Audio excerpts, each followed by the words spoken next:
Hey, welcome back. It's December 16th. I'm the Doom Wizard, and we're going to be speed tabbing through my Chrome browser because we're friends. We can talk about it, right?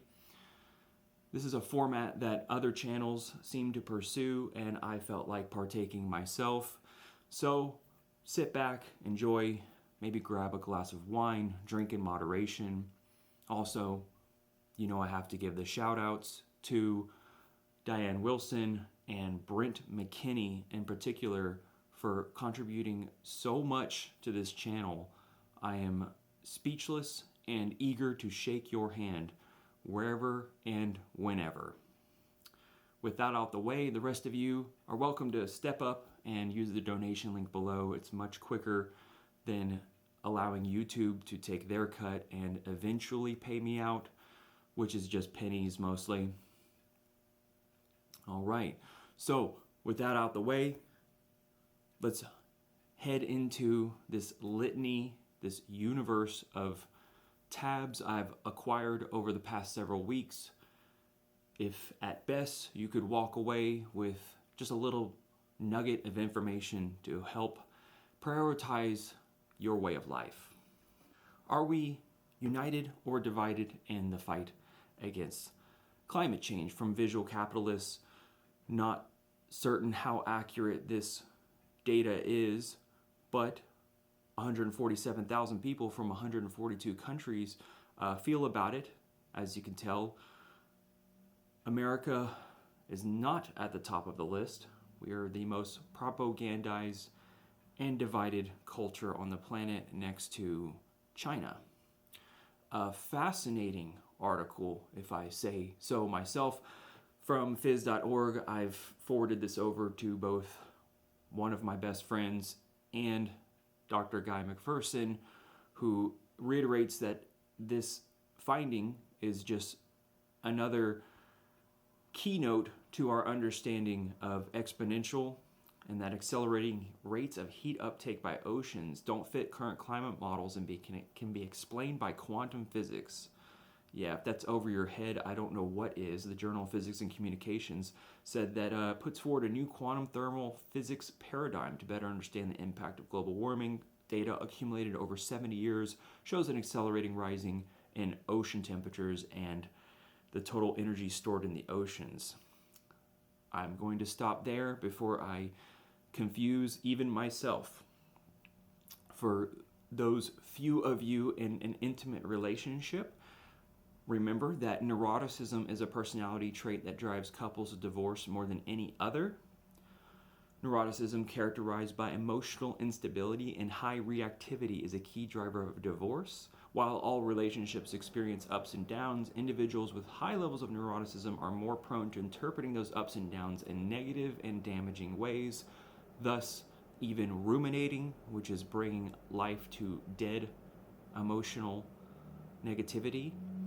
Strong negative bias escalates conflict. I implore you to read the rest of that yourself.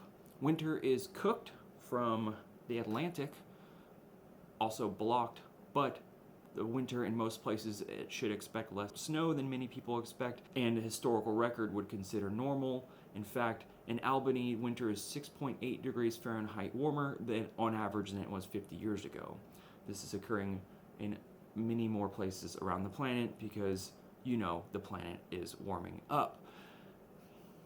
I hope you enjoy the rest of this Doom Wizard AI paraphrased, summarized tab exploring. Hit like and subscribe. A doom loop is climate change and geopolitical instability is beginning from the conversation, just reiterating the big picture that all things are connected. What happens in the Arctic doesn't stay in the Arctic. From the Santa Barbara Independent, written by Dr. George Hansen, climate change, what will our grandchildren say to us? After reading this morning, it's basically what all of my subscribers feel, is immense sadness and despair for young people having to bear the brunt of this species' decisions. We are the reason that everything is failing. Call it entropy, call it mental illness, combine them, and you can read the full transcript of Donald Trump's 2024 Person of the Time of the Year interview. Why on earth would they put him on the front cover? And Time, much to our dismay, is babbling on with him, even pressing him to answer very loaded questions. And just reading his transcript feels like I'm in the mind of a demented person who maybe didn't graduate high school or middle school for that matter. Let me just take this for example. They ask him, what did Democrats not get? You said that they didn't get it. What did you mean by that? He says, I don't think they get the feel of the country. The country is angry because immigration, because people, millions of people. I was saying it could be 21 million people. They were saying a much less number, but it wasn't a lesser number. But even if it was irrelevant because it was. We were allowing anybody to come in our country. They are right now. They opened it up again. You see what's going on? They're coming. They're pouring up through Mexico and other places. And they weren't using common sense. I said, we got to become the party of common sense. As an example, they don't really want to see men playing in women's sports. So I'm going to stop there before I have a brain aneurysm. But his speech is so broken. I will never get who can read or interpret his speech as not somebody who's very mentally troubled and cannot grasp complex subjects. So it's jarring. It's very difficult, very broken up. If we talked like that to each other, I don't even want to know. Not fame, not money. An 85-year-old long study shows us what makes us happiest. This is to many of you living around normies who seem to think such. A Harvard study of the adult development, one of the most comprehensive longitudinal studies ever conducted, has sought to answer the question, what makes a good life? Yeah, surprise, it is not money. It is blocked here, but essentially it was a community, friendship, and the quality of your relationships, not the quantity. That being said, I just hit 1,500 subscribers on this platform. My self-worth is not dependent on my subscriber count. I'm not that shallow and vain. It's the quality, the connections that I have with many of you watching my channel who dare to ask questions and seek answers. Few of you in the world. Redditor issues warning after starting off-grid community with group of friends. I was warned that it doesn't end well. Quote, it's been a nightmare from start to finish. Surprise, you try to get at a culture that's self-obsessed, narcissistic, and rife with mental illness to suddenly change their paradigm and live together is a mixed bag at best and a complete nightmare at worst. Hence why I've geared towards just kind of lone wolfing it for now until shit starts hitting the fan. Polar ice crisis, Arctic and Antarctic near historic lows. We were informed that the Arctic could have its first ice-free day by 2027 and then summer by 2030s. Contingent on the AMOC shutting down at first, we are in a race for time. Either way, it's bad and no one gets out alive. So that's one device. The Guardian asks Philippa, the climate crisis and all evil in the world drives me to despair, as it should.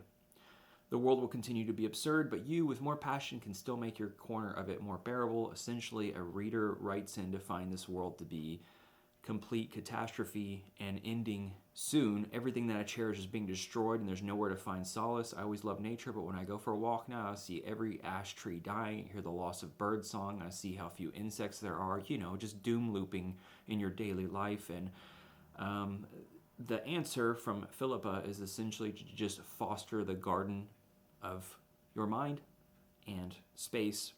Find your happy place. I already covered the countdown to an ice-free Arctic, so I won't touch on that again.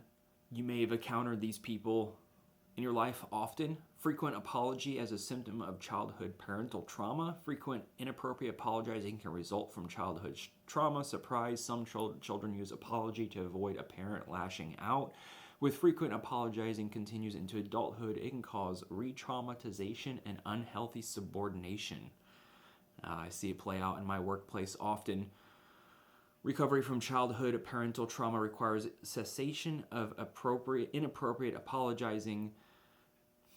doom looping yourself and your brain into a pretzel, to avoid punishment or gaslighting, just poor parenting techniques. Humans, leave it to us. You can just walk around and say, you're the reason, you're the reason, you're the reason. Earth's vital signs show humanity's future in the balance. I'm pretty certain that I covered this article before, and in addition, Nature Bats Last did as well. I invite you to go watch it again. Cannot forget this. Study shows EV owners have a bigger carbon footprint than average because they are wealthier. A pair of psychologists and economists at a university in Finland found that because the average EV vehicle is wealthier than the average person, they still have a bigger than average carbon footprint. Surprise. It's laughable. Come on, let's share a moment there. Published in Open Access PLS Climate, they found that since thousands of random adults in Finland, and they found the vast majority of cars and trucks on the road are still gasoline powered. But people who purchase EVs are wealthier than average. They're also highly educated and drive more miles per year on average. They found that despite buying an EV, they still had a higher carbon footprint over and over. Ultimately, the researchers found that the use of an EV did not overcome a larger carbon footprint. Did you get all that? Wasn't too difficult. I think I might pursue this format of video much more often. As much as I want to be out and about, it's too freaking cold. And the days that are warm, I'm at my other job, selling car parts and delivering. So I won't keep the rental room booked for too long. Again, hit the like and use the donation link below if you like this format of content where I information dump you in a summary format, as well as throwing a shout out to Panopticon over at Climate and Economy and Andrea at Last Week in Collapse for doing tremendous work compiling the latest mind-boggling stories to come out around the world, and scientific papers for that matter. The rest of the community appreciates it more than you know.